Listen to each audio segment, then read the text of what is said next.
को दे दो रे। अरे मेरा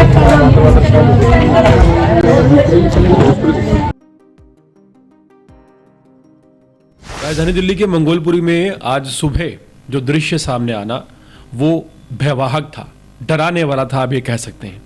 एक सड़क पर 28 साल का युवक जो कि मृत अवस्था में था वहां मौजूद था।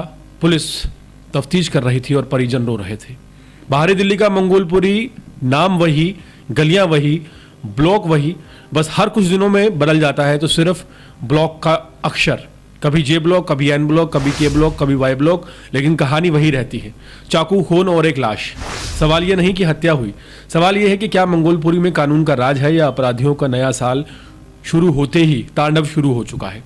बीती रात मंगोलपुरी के जे ब्लॉक में 28 साल के मोहित की जिस बेरहमी से जान ले ली गई उसने पूरे इलाके को हिला कर रख दिया है।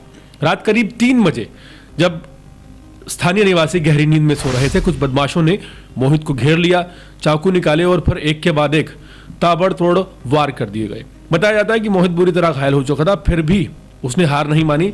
जान बचाने के लिए आखिर कोशिश में वो पास के चौकी की तरफ भागा, लेकिन ज्यादा खून बहने की वजह से वो वहीं गिर गया सड़क पर। और खुले आसमान के नीचे ठंड में वो काफी देर तक, कई घंटों तक पड़ा रहा, जिससे उसकी जान चली गई। सुबह जब लोग घरों से निकले तो सड़क पर फैला खून उस रात की हैवानियत की गवाही दे रहा था।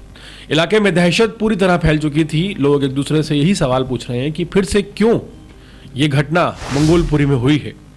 यहां तो मानो मंगोलपुरी की पहचान हत्या वाला शहर या आप कह सकते हैं इलाका बन चुका है। सबसे डराने वाली बात यह है कि एक महीने में यह तीसरी बड़ी वारदात है।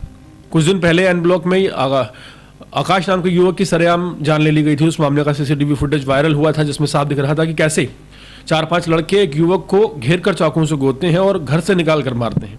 वही तरीका, वही क्रूरता, वही बेखौफ अपराधी।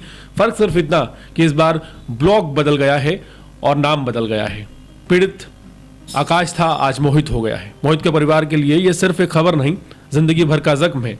परिवार का कहना है कि शांत स्वभाव का लड़का था मोहित, जागरण और झांकी के काम में जुड़ा हुआ था। किसी से उसकी कोई पुरानी रंजिश या दुश्मनी नहीं थी, फिर भी उसकी जान ले ली गई। उसके पिता का कहना है कि वो रात करीब 10:30 बजे घर से निकला था, जो कि उसका प्रोफेशन है, और फिर वापस नहीं आया। सुबह खबर आई कि बेटा अब दुनिया में नहीं रहा और उसका शव एक सड़क पर पड़ा हुआ है। क्राइम टीम ने जांच शुरू कर दी है। डीसीपी ने इलाके का दौरा किया है और कई टीमें बनाई गई हैं, लेकिन सवाल वही है, नतीजा क्या है। अब ना तो हमलावरों की सही संख्या साफ हो पाई है और ना ही किसी की अभी तक गिरफ्तारी हो पाई है। पुख्ता जानकारी सामने नहीं आ पाई है। ये वही बंधु है जिस पर पुलिस और प्रशासन पर सवाल खड़े होते हैं। स्थानीय लोगों में गुस्सा है। उनका कहना है कि मंगोलपुरी में अब डर के साए में वो जिंदगी काट रहे हैं।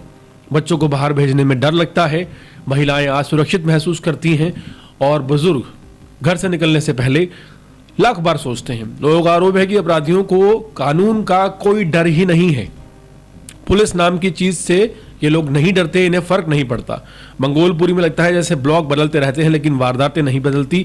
तरीका वही रहता है, 4-5 लड़के आते हैं, घेराव करते हैं, चाकू मारते हैं और एक शख्स को मारकर निकल जाते हैं। लेकिन सवाल ये कब तक चलता रहेगा?